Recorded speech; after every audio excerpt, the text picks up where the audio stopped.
Omaha's news leader, chronicling the stories and people making a difference in our community. This is KETV News Watch 7's Chronicle. Thanks for joining us this morning. I'm Rob McCartney. Well, this month we've marked two significant events honoring our veterans, and they both happened on June 6th. There was the 80th anniversary of D-Day, the turning of the tide in World War II. That was in Normandy. And there was the first official day of this, Nebraska's new Vietnam Memorial in Papillion. That's what we're focusing on this morning. It is meant to be a place of reflection and honor. It's also a place nearly of completion. You see, on the new wall in Papillion are the names of 4 Nebraska sailors who died during Vietnam, but are not allowed to be on the memorial wall in Washington, D.C. And I've been looking into why. While on maneuvers in the South China Sea off the coast of Vietnam, June 3rd, 2023, Niobrara, Nebraska. 74 American sailors were lost. At this small historical marker along Highway 12, friends, loved ones, and others pay their respects to 4 of Nebraska's fallen war heroes, including 3 of their own, the Sage brothers. Gary, Greg, and Kelly Jo all grew up in Niobrara, and they all died during the Vietnam War. Douglas Roy Meister. A young Linda Va was married to 21-year-old Greg. I met him at a Bloomfield fair, oh my gosh, clear back in about 1965. She remembers how Greg was excited to join his brother. His older brother, Gary, enlisted into the Navy, and he wrote back with such wonderful stories, and Greg said, "Do you mind if I go and join the Navy?" And how excited he was to serve his country. I said, "Honey, I'd be proud of you." June 3rd, 1969, the South China Sea just off the coast of Vietnam. The Sage brothers are all on the USS Frank E. Evans, a Sumner-class Navy destroyer. Their parents had given them permission to serve together. Also on board, a 4th Nebraskan, Gary Hodgson from Beatrice. Now, the Evans, which had been providing artillery support to American soldiers in Vietnam, has to go to the Philippines to restock supplies and rearm. But when it's heading back to Vietnam, the Evans is ordered to take part in Operation Sea Spirit, a military exercise with more than 40 other ships of U.S. allies. And then this. It's the official U.S. naval investigation. The ships are in darkened conditions without their lights on. At approximately 3:15 in the morning, the Evans is running near the HMAS Melbourne, an Australian aircraft carrier, when, because of some sort of confusion, the Evans turns directly into the path of the much larger ship. Now, this is a shot of the Evans taken actually from the flight deck of the Melbourne, obviously before the crash. And these are the first shots taken after it. The Melbourne had sliced the Evans in half, sending 74 sailors to a watery grave. Only one of their bodies was ever found. Now, on the lower part of this map, you can see where the collision happened. Not far off the coast of Vietnam, but far enough that it's outside what the U.S. Department of Defense designated as the official combat zone for the Vietnam War. And because of that, none of the 74 are eligible to have their names engraved here on the wall, the highly emotional monument inside the Vietnam Veterans Memorial in Washington, D.C. According to the Department of Defense, to have a name on the wall, the person must have died within the defined combat zone of Vietnam or while on a combat or combat support mission to or from the defined combat zone. Now, the DoD has made exceptions in the past and has added names, but not those of the sailors of that fateful crash in 1969. Well, now, more than 50 years later, and using this Kansas City granite company, their names are going on a Vietnam War memorial wall. This is Johnson Granite. They're nationally known for their memorials and monuments.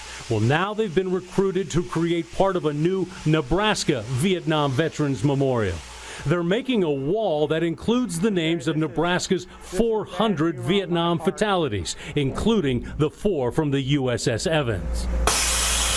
This is the actual panel with the names nearly ready. It's ready to go into the sandblast booth. That's where Daniel's blasting it. not with actual sand, but with zirconium oxide abrasive, cutting deep into the stone.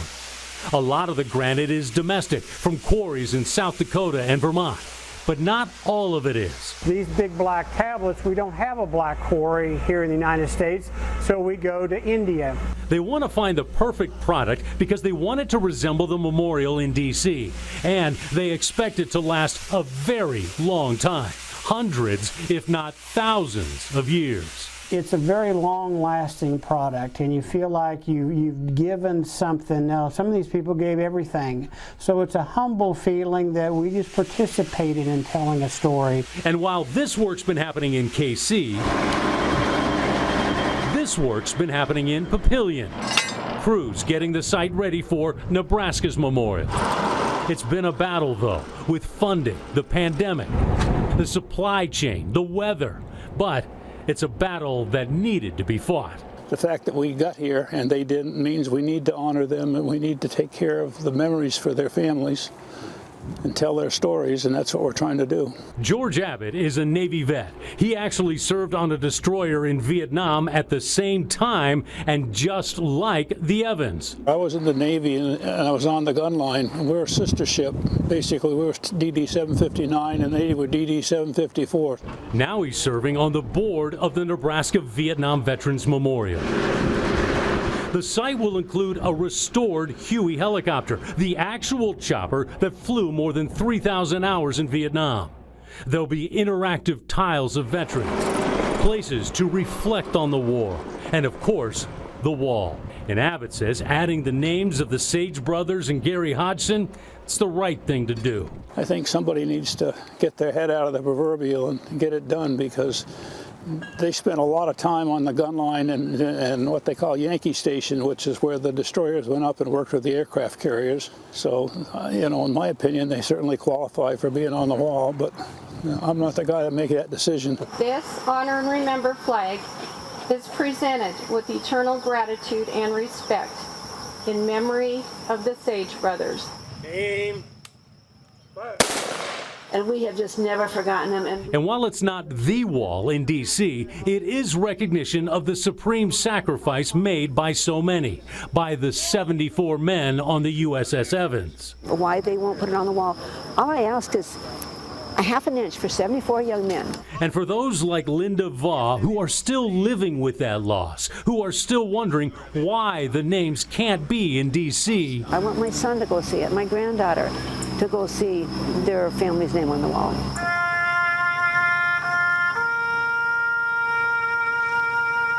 They hope the Nebraska wall gives them some solace, knowing that those lost are not forgotten.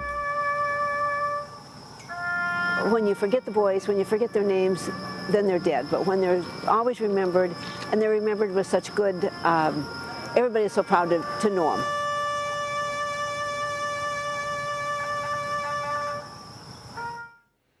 Now, getting the names on the National Vietnam Wall literally takes an act of Congress. And just days after that report, Congressman Don Bacon's office told me he was going to join the fight to get the names of the forgotten four on D.C.'s Vietnam War Memorial. Bacon said the Vietnam Wall provides solace to families of veterans who gave the ultimate sacrifice during the war, and he is pleased to give his support to H.R. 3826, so all 74 will be recognized and remembered. Of course, we will keep an eye on this, and we'll let you know if there's any progress on getting the sailors on the D.C. wall. But they are on the new Vietnam Wall in Papillion. And next here on KETV News Watch 7's Chronicle, we're going to take you to the emotional grand opening and talk with the man in charge of the memorial about the battle to get it built.